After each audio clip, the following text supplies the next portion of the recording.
I think, therefore I am not. Only when the mind is silent, I am. After Dimensions, things got a little hectic. There were literally 5 different topics that opened up for me to talk about, and I didn't know which one to cover. Fortunately, I had this one saved on the back burner, so while I figure out which order to do these next ones in, we can talk about meditation.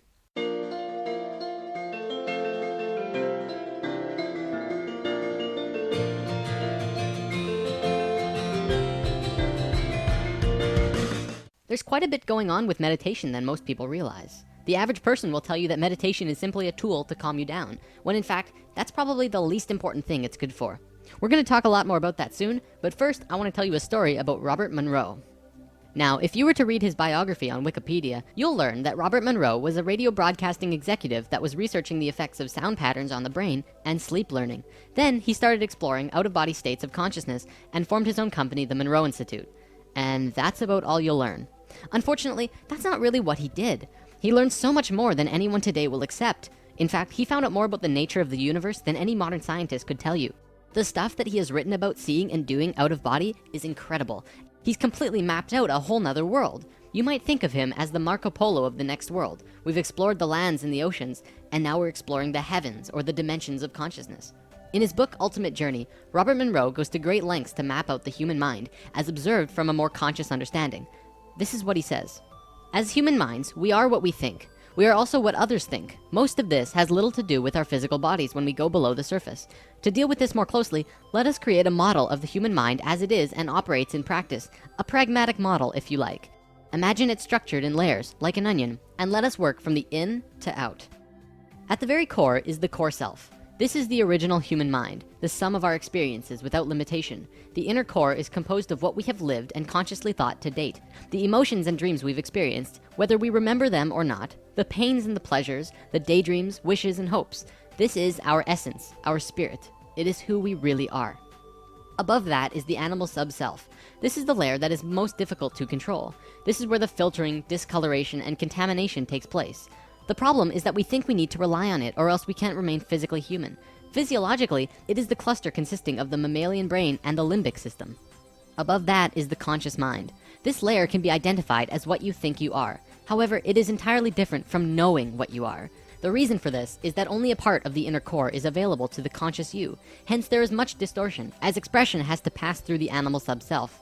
The conscious mind may be wholly accurate, but some areas may give an opposite interpretation from that of your core self. Though much of this layer is deliberately hidden from others, a considerable part is expressed in your outer self. Because it is so strong, we have no choice in this. This layer is also complicated by belief systems. For many of us, the complexity becomes a maze. It is no surprise that most of us don't find a clear way out. The next outward layer is the human mind external. This is what we think others think of us. This is a grand mixture because part of it is intuitive, non-verbal communication, which gets confused with what our sensory and analytical perception tells us. This layer is constantly changing with new experience and new perception. It is also controlled heavily by cultural context. We develop these artificial and synthetic drives of motivations, which most often leads to mental and physical dysfunction.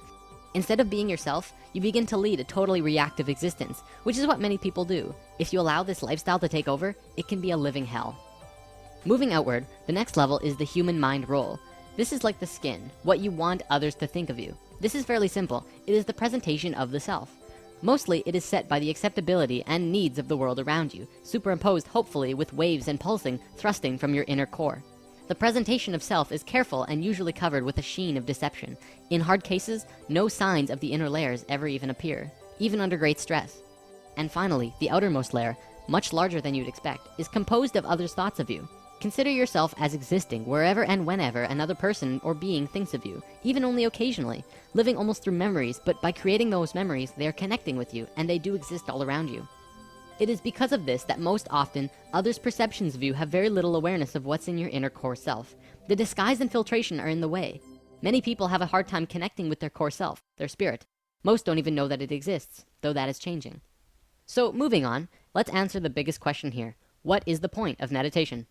Well, everyone has a different answer to this question. Early research showed that meditation was good for lowering blood pressure, lifting depression, reducing cholesterol, and making physical changes to the brain. These are all incredibly Western views about meditation. There are lots of different types of meditation, but in the traditional Buddhist sense, all of these different forms of meditation all have the same common end result, which was spiritual enlightenment. And through that comes the elimination of suffering. This elimination comes with the understanding of a unity consciousness, which we talked about in lesson 4. Realizing the oneness of all things. See, the traditional intent of meditation is not to eliminate suffering by lowering blood cholesterol or stress, but to eliminate suffering by shifting perspective. Meditation teaches you to turn your attention away from the mundane physical and personal experiences of the world, where problems seem significant, and turn to experience life through a broader, more interconnected perspective, being one with everything. The process transcends and changes our sense of self, so that our problems seem less meaningful and less troubling. The point is not to reduce the physical cause of discomfort through improved health, but to change the importance we place on that discomfort. Maybe it's time to revisit that quote from the beginning. I think, therefore I am not. Only when the mind is silent, I am. When the mind is silent, you can connect fully with the core self, the spirit, going beyond the conscious mind and the animal sub-self, and being in the I am. We haven't really talked about things for you to do since lesson 3, where we went over the steps to animal communication. So now I'm going to teach you a very basic meditation that you yourself can do. Start by wearing some comfortable clothing and either sit or lie down and become relaxed. First, focus on each part of your body individually. First your feet, then your legs, then your thighs, hands, for about 10 to 20 seconds each, and just focus on them becoming relaxed. Once you've done that all the way to the top of your head, begin to count silently in your head from 100 down to 0. Take your time, it's not a race. If any stray thoughts come into your head, simply ignore them and keep counting. Try not to get distracted. Once you've reached 0, restart the count from 30 and count from 30 down to 0 again. After you've done this a second time, sit in the aura of silence that you've just created for yourself. By this time, your mind should be at peace, and you might even have an experience. Don't expect anything though. Just allow whatever happens to happen. Be in the I am.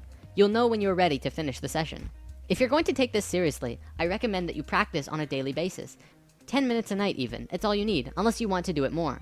However, the amount and duration is totally up to you. If meditation isn't what you're looking for, don't feel obliged to start. Finally, let's talk about binaural beats.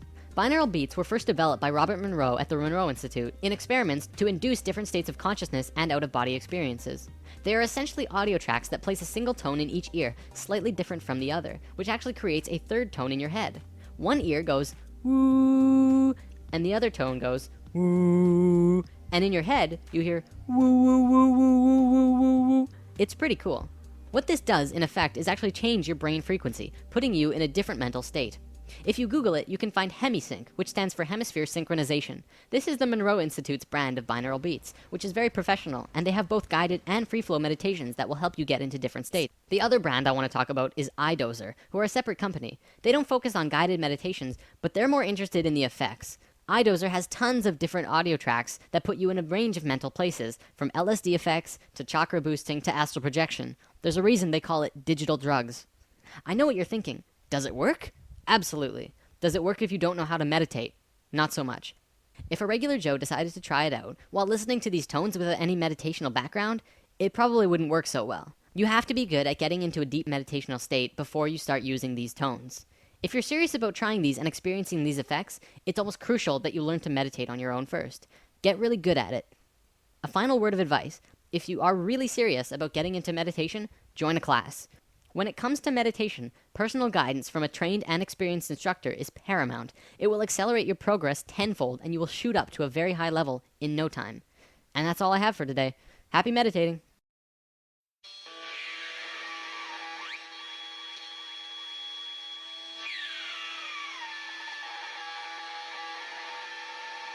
If you want it, you can have it, but you gotta learn to reach out there and grab it. 'Cause everybody